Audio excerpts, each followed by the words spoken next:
आज हम सीखेंगे दुनिया का बाबल की कंडीशन में बदल जाना। सेम एज इट एज जब मैं पैदाइश के इस चैप्टर को पढ़ती हूँ, चैप्टर में आपको लास्ट पर बताऊंगी, ठीक है, तब तक आप वीडियो में बने रहें। सेम जैसा हाल बाबल का था, ठीक है, वही सिचुएशन अब इस दुनिया की बनती हुई सेम टू सेम नजर आ रही है। और मैं ईमान रखती हूँ कि जब आप इस पूरी वीडियो को देखेंगे तो आपको भी वही सेम सिचुएशन बनती हुई नजर आएगी कि दुनिया किस तरह, जिस तरह बाबल ने खुदा के खिलाफ, बाबल के लोगों ने, ठीक है, खुदा के खिलाफ प्रोपोगेंडा करना शुरू किया और टेक्नोलॉजी को, एक नई टेक्नोलॉजी को आजाद किया और खुदा की मुखालफत में खड़े हुए आज की दुनिया भी उसी सिचुएशन में जा रही है।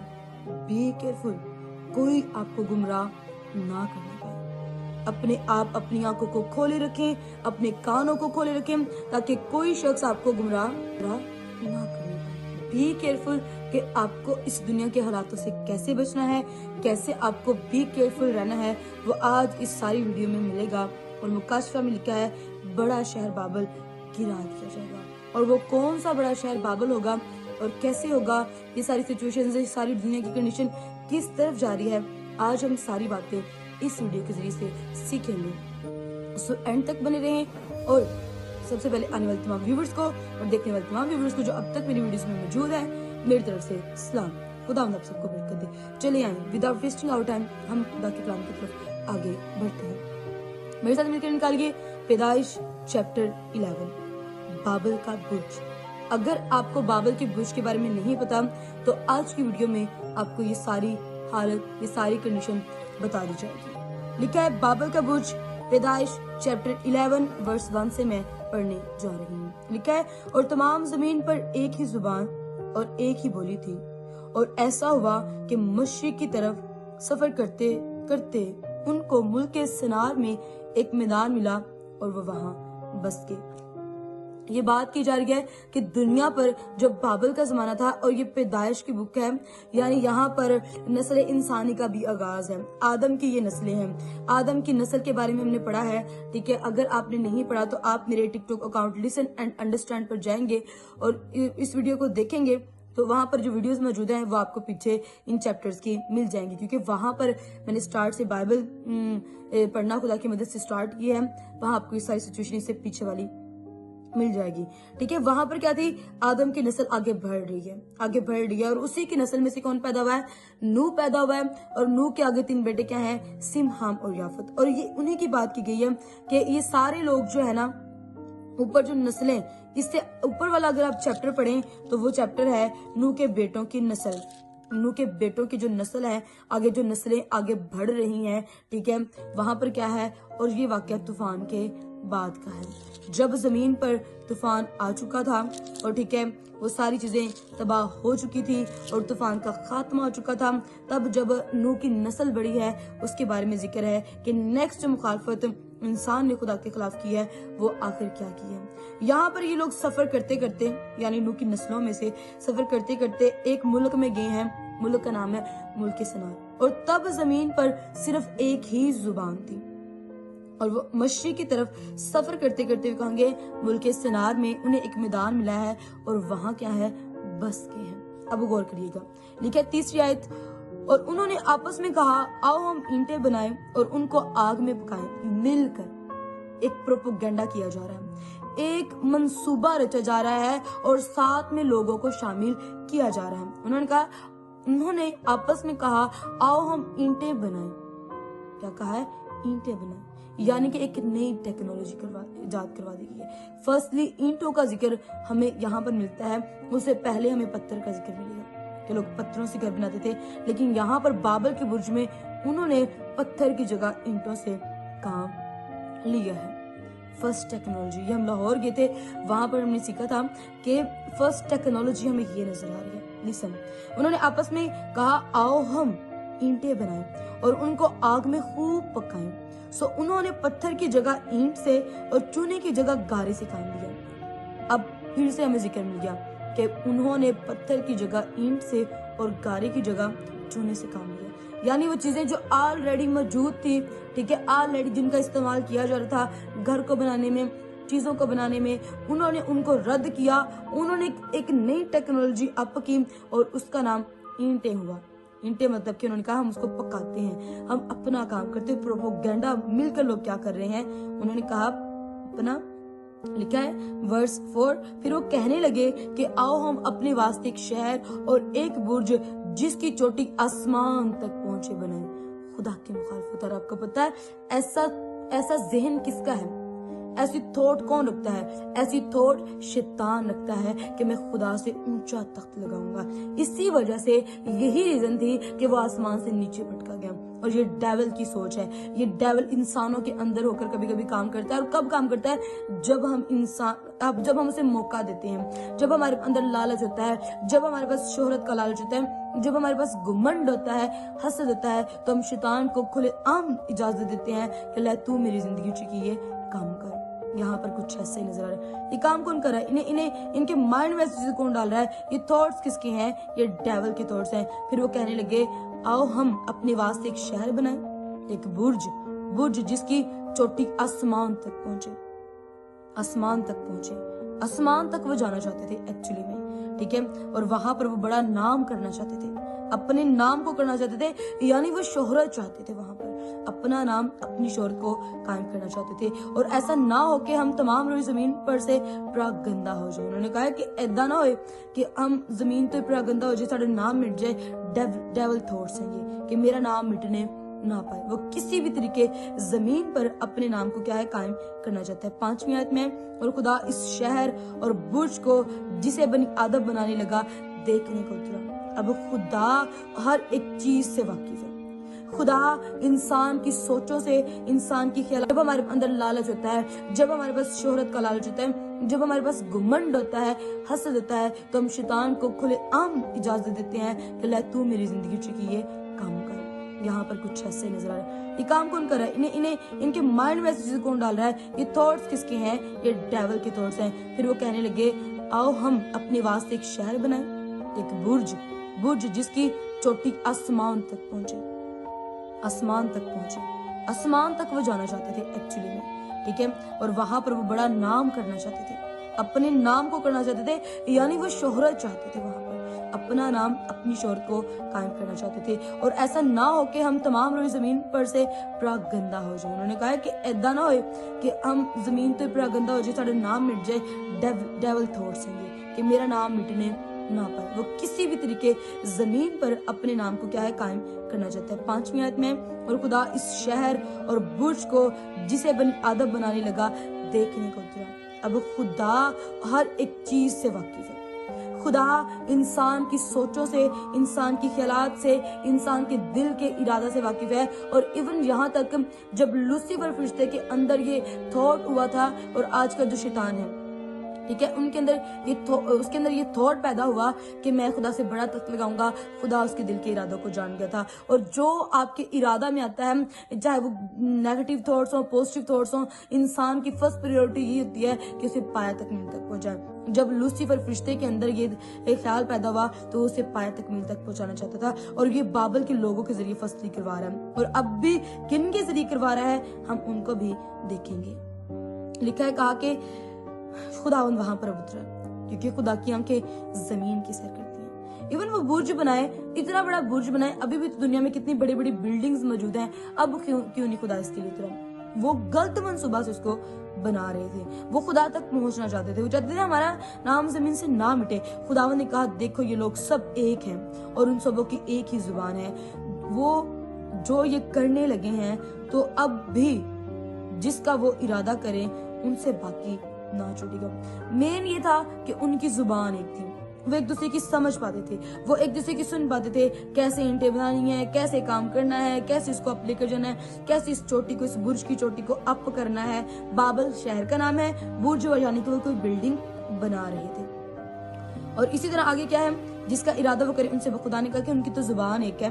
अब वो जिसका इरादा कर चुके हैं उसको करने जा रहे हैं। 7वीं आयत, सो आओ हम वहां से जाकर मुराद है यानी रूह कुद्दस और जीसस क्राइस्ट खुदा के साथ वहां पर मौजूद हैं। और हम का जिक्र हमें तब भी मिलता है जब खुदा इंसान को बना रहा था, यानी खुदा तब वहाँ होली स्पिरिट और जीसस क्राइस्ट भी मौजूद थे। सो आओ हम वहां जाकर उनकी जुबान में इख्तिलाफ डालें ताकि वो एक दूसरे की बात ना समझे। यहाँ पर इख्तिलाफ डाल दिया गया, क्यों? क्योंकि वो खुदा की मुखालफत में प्रोपेगेंडास बना रहे हैं, आसमान तक पहुंचने जा रहे हैं। खुदा ने उन्हें दी बोलियां ही बदल देती हैं। फिर आया, बस खुदावन ने उनको वहां से तमाम रोए जमीन में बड़ा गंदा किया, सो वो उस शहर के बनाने से बाज आए। यानी कि अब जुबान ही एक ही नहीं है, समझ ही एक नहीं है, ठीक है, समझ ही नहीं है किसी चीज की, कौन क्या बोल रहा है, कहाँ पर क्या रखना है, कैसी बिल्डिंग बनानी है। यानी किसी के अगर इस दुनिया में लैंग्वेज चेंज है तो क्या आप उसकी जुबान को समझ पाएंगे? हर किस भी नहीं, जब तक कि आपको उस जुबान का नॉलेज ना हो। सो यहाँ पर खुदा ने इख्तिलाफ डाल दिया जुबान के अंदर, बड़ा गंदा किया, सो वो उस शहर के बनाने से बाज आए। इसलिए उसका नाम बाबल हुआ, क्योंकि खुदावन ने वहां सारी जमीन की जुबान में इख्तिलाफ डाला और वहां से खुदावन ने उनको तमाम जमीन पर बड़ा गंदा किया। ये मैंने आपके साथ इसलिए डीपली इसको पढ़ा है ताकि अगर किसी को बाबल के बुर्ज के बारे में नहीं पता तो उसे पता लग जाए। अब बहुत सारी इंटरेस्टिंग बातों को हम इस वीडियो में अब नेक्स्ट देखने जा रहे हैं कि आखिर इख्तिलाफ डाला, आखिर ये स्टोरी कैसे हुई, आखिर ये वाकई क्या हो रहा है। और मुकाशवा इसके बारे में क्या कहता है? मुकाशवा कहता है बड़ा शहर बाबल गिरा दिया जाएगा। मेरे साथ मिलकर निकालिए मुकाशवा उसका 18वां। यहाँ पर लिखा है बाबल का गिरना, यानी यहाँ पर तो खुदा एक पैदाइश चैप्टर 11 में इख्तिलाफ डाल चुका है। फिर अब बाबल का गिरना क्या है? फिर अब बाबल की तबाही क्या है? अब फिर ये लफ्ज क्यों आया है बड़ा शहर बाबल? ये मुकाशवा यानी कि ये बातें अभी होने वाली हैं, ये बातें गुजरी हुई नहीं है। 11वें चैप्टर में वो चीजें गुजर गई हैं, वो वाकया गुजर गया है, लेकिन अब बाबल लफ्ज का जिक्र क्यों आया हम उसको देखेंगे। यहाँ पर है मुकाशवा चैप्टर 18। इन बातों के बाद मैंने एक और फरिश्ता को आसमान पर से उतरते देखा जिसे बड़ा इख्तियार था और जमीन उसके जलाल से रोशन हो गई। उसने बड़ी आवाज से चिल्लाकर कहा कि गिर पड़ बड़ा शहर बाबल, गिर पड़ा। शैतान का मस्कन और हर नापाक रूह का अड्डा और हर नापाक और मकरूह परिंदा का अड्डा हो गया, खत्म हो गया, क्योंकि उसकी हरामकारी की गजबनाक मैं के बाइस तमाम को मैं गिर गई और जमीन के बादशाहों ने उसके साथ हरामकारी की और दुनिया के सुदागर उसकी ऐशो इशरत की बदौलत दौलतमंद हो गए। यहाँ पर भी लफ्ज आपको ऐशो इशरत मिल रहा है और वहां पर भी आपको एक लफ्ज मिलेगा शोहरत मिलेगा। यानी कि वो लोग शोहरत चाहते थे, यानी कि वो लोग अपने नाम को कायम करना चाहते थे और अब भी दुनिया की situation same as it is नजर आ रही है। आपको पता है दुनिया में एक ही बोली को प्रायोरिटी दी जाती है जो कि इंटरनेशनल लैंग्वेज है। दुनिया उसी रुख में जा रही है। वहां बाबल के बुर्ज में एक ही जुबान बोली जाती थी और अब भी सारी दुनिया को एक ही जुबान की तरफ लेकर जाया जा रहा है। यानी कुछ तो बड़ा होने वाला है, यानी कुछ तो फिर से वो सारे मिलकर बड़े ओहदों के लोग, बड़े लोग, बड़ी चीजें, ठीक है, आला लोग, समझने वाला समझ है, लिसन एंड अंडरस्टैंड, सुनना है और समझना है, ठीक है। वो क्या करेंगे? प्रोपोगेंडास करेंगे। कुछ लोग मिलकर, दुनिया के लोग मिलकर, दुनिया के ओहदेदार मिलकर, दुनिया के ठेकेदार मिलकर, ठीक है, शैतान के साथ प्रोपोगेंडास करेंगे और दुनिया को एक ही लैंग्वेज की तरफ लेकर जाया जा रहा है। और छोटा बड़ा उसी को सीखने पर लगा है और जब सबको एक ही बोली समझ आएगी तो सब क्या करेंगे? कोई ना कोई मंसूबा खुदा के खिलाफ फिर से बनाया जाएगा। इवन खुदा ने तब बाबल के उस बुर्ज के दरमियान इख्तिलाफ डाल दिया था, लेकिन अब गिर पड़ा। शैतान का मस्कन और हर नापाक रूह का अड्डा और हर नापाक और मकरूह परिंदा का अड्डा हो गया, खत्म हो गया, क्योंकि उसकी हरामकारी की गजबनाक मैं के बाइस तमाम को मैं गिर गई और जमीन के बादशाहों ने उसके साथ हरामकारी की और दुनिया के सुदागर उसकी ऐशो इशरत की बदौलत दौलतमंद हो गए। यहाँ पर भी लफ्ज आपको ऐशो इशरत मिल रहा है और वहां पर भी आपको एक लफ्ज मिलेगा शोहरत मिलेगा। यानी कि वो लोग शोहरत चाहते थे, यानी कि वो लोग अपने नाम को कायम करना चाहते थे और अब भी दुनिया की situation same as it is नजर आ रही है। आपको पता है दुनिया में एक एक ही बोली को प्रायोरिटी दी जाती है, जो कि इंटरनेशनल लैंग्वेज है। दुनिया उसी रुख में जा रही है। वहां बाबल के बुर्ज में एक ही जुबान बोली जाती थी और अब भी सारी दुनिया को एक ही जुबान की तरफ लेकर जाया जा रहा है। यानी कुछ तो बड़ा होने वाला है, यानी कुछ तो फिर से वो सारे मिलकर बड़े ओहदों के लोग, बड़े लोग, बड़ी चीजें, ठीक है, आला लोग, समझने वाला समझ, लिसन एंड अंडरस्टैंड, सुनना है और समझना है, ठीक है। वो क्या करेंगे? प्रोपोगेंडास करेंगे। कुछ लोग मिलकर, दुनिया के लोग मिलकर, दुनिया के ओहदेदार मिलकर, दुनिया के ठेकेदार मिलकर, ठीक है, शैतान के साथ प्रोपोगेंडास करेंगे और दुनिया को एक ही लैंग्वेज की तरफ लेकर जाया जा रहा है। हर छोटा बड़ा उसी को सीखने पर लगा है। और जब सबको एक ही बोली समझ आएगी तो सब क्या करेंगे? कोई ना कोई मंसूबा खुदा के खिलाफ फिर से बनाया जाएगा। इवन खुदा ने तब बाबल के उस बुर्ज के दरमियान इख्तिलाफ डाल दिया था, लेकिन अब फिर से कुछ बड़ा होने जा रहा है। यानी कि क्या है?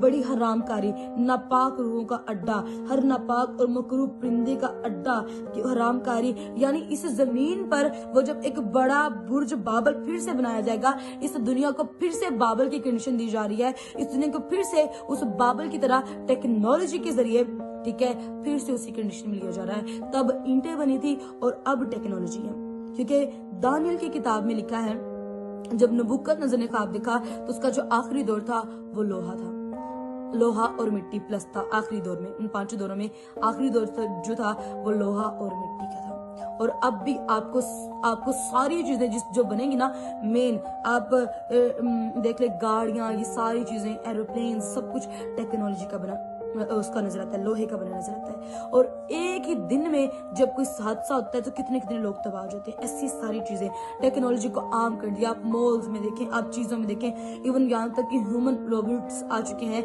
एक ह्यूमन की होने की बजाय एक ह्यूमन रोबोट्स का बनना क्यों जरूरी हुआ? जब एक ह्यूमन काम कर रहा है, जब इंसान के पास इतनी हिकमत है, ताकत है कि वो अपनी जिंदगी के कामों को कर सकता है, वो अपने घर के कामों को कर सकता है, फिर एक रोबोट्स की जरूरत क्यों पेश आ रही है? कोई ना कोई मंसूबा। वहां ईंटें थी, यहाँ लोहे से में दुनिया की जितनी चीजें आप देख लें, बाहर प्लास्टिक जरूर नजर आएगा, लेकिन 100 में से 99% जो उसके बेस होती है वो लोहे की ही होती है। और एट द एंड टाइम जो छाप होगी वो भी टेक्नोलॉजी, इसी के जरिए आपको 666 की मोहर लेनी पड़ेगी। एज इट एज हमारे साथ कोरोना नहीं होता, लेना ही लेना है, ठीक है, ओके, अंडरस्टैंड। आपको भी केयरफुल रहना है। दुनिया की कंडीशन जैसी मर्जी हो और नापाक अड्डे के गलत तलीमें दी जाएंगी, नापाक किया जाएगा आपको। उस गलत तलीम के जरिए से आपको हैवान की प्रस्तिश करनी पड़ेगी, उस हैवान के आगे झुकना पड़ेगा, हाथ की मुर्द के आगे झुकना पड़ेगा और आप पर बाउंड किया जाएगा। आपको खाना पीना ऐसी चीजें नहीं दी जाएंगी। द सेम कंडीशन एज बाबल, वही कंडीशन दुनिया की नजर आ रही। और यहाँ पर जो बड़ा शहर बाबल का गिरने से मुराद है कि वो दुनिया जो शैतान ने खड़ी की होगी अपने आप को खुदा बनवाने की, कि मैं खुदा हूँ। तो यहाँ पर बहुत सारे ऐसे लोग आपको डील करते मिलेंगे शैतान से कि हमें ऐशो इशरत चाहिए। बहुत सारे लोग आप देखो जिनके टैटूज होते हैं, अमीर तरीन इस दुनिया में घूम रहे होते हैं, ठीक है। बहुत सारे ऐसे लोग जो हमें इल्यूमिनाटी के मिलते हैं, वो डेविल के थ्रू ब्लेस्ड होते हैं कि हमें ऐशो इशरत चाहिए, हम अपनी रूह को सेल करते हैं, लेकिन तो हमें शोहरत दे। और वही शोहरत वो उनको देता है, वो इंसानी वो दुनियावी हिकमत वो उनको देता है, जिनके वसीले से वैसी अपोजिट चीजें, मुखालफत की चीजें, उन्होंने ईंटें बनाई, इन्होंने लोहे से चीजें बनाना शुरू कर दी हैं ताकि खुदा के खिलाफ प्रोपोगेंडास किए जाए, खुदा को कम किया जाए, इंसान को रद्द कर दिया जाए कि इंसान किसी काबिल नहीं है। जो खुदा ने बनाया है वो रद्द है, वो क्या उसे कह सकते हैं कि वो कुछ भी नहीं कर सकता, वो रद्द की हुई चीजें, एक दिन गल सड़ जाता है, मर जाता है। लेकिन हम जो टेक्नोलॉजी बनाएंगे, हम जो ऐसी चीजें बनाएंगे टेक्नोलॉजी की, वो ताहयात कायम रहती हैं। याद रखें, आप एक इंसान है, आपको रोबोट बनने की, अपने अंदर कुछ भी डलवाने की जरूरत नहीं है। इंसान के लिए माफी का दर खुला हुआ है, लेकिन अगर आप अपने साथ, कुछ लोग आप देखें कैसी टेक्नोलॉजी अप हो चुकी है कि आप फीमेल भी बन सकती हैं, आप मेल भी बन सकती हैं। ऐसे लोगों के लिए सजा का हुक्म है। और आतशीन आग है और ऐसी आग है जिसका कीड़ा मरता नहीं है, ऐसी आग है जो बुझती ही नहीं है, जिसमें ताहयात इंसान चीखो पुकार है और वहां पर एक बूंद पानी की भी वैल्यू है। इसी वजह से तो उसने अमीर आदमी ने कहा था कि एक अपनी फिंगर एक ही इसको लगा कर ना मेरी जुबान को तर कर दे लाजर को। उसने कहा कुछ भी नहीं वहां पर ऐसी चीजें। यही वक्त है, आपको भी केयरफुल रहना है कि दुनिया किस तरफ जा रही है। दैट्स व्हाई खुदा ने कहा कि दुनिया के हम शक्ल ना बनो, दुनिया के हम शक्ल ना बनो। अक्ल के नहीं हो जाने से आपकी चीजें सोचे बदलते जानी चाहिए। दुनिया की कंडीशन बिल्कुल वैसी ही हो चुकी है जैसे कि बाबल थी। एक की जुबान की तरफ, एक ही आपको टेक्नोलॉजी को इतना अप कर दिया गया है। लोगों के लिए ये बड़ी तरक्की की बात है, लेकिन ठीक है, नो डाउट तरक्की है, लेकिन ये आपकी गुमराही और 666 की मोहर का सबब ना बनने पाए। बी केयरफुल रहें, खुदा से कहीं मुझे परखने वाला रू दे, ताकि आप हर एक जान को परख लिया करें कि कौन सी चीजें, कौन सी हुकूमतें, कौन से दौर खुदा की तरफ से है या नहीं है। B careful, be conscious. बड़ा शहर बाबल गिरा दिया जाएगा। ये सारे प्रोपोगेंडाज फेल हो जाएंगे जब यीशु मसीह हमें लेने आएंगे। ये सारी चीजें फेल हो जाएंगी, पर आपको इन चीजों का हिस्सा नहीं बनना। आपको अपने खाने पीने के बदले उस मोहर को नहीं लगवाना। भूखे मर जाएं, तलवार से मर जाएं, पर आप उन मोहरों को ना लें, क्योंकि जो मोहरों लगवाएंगे वो आसमान की बादशाही से बेदखल हो जाएंगे। Be careful, be conscious. God bless you all. Take care of yourself.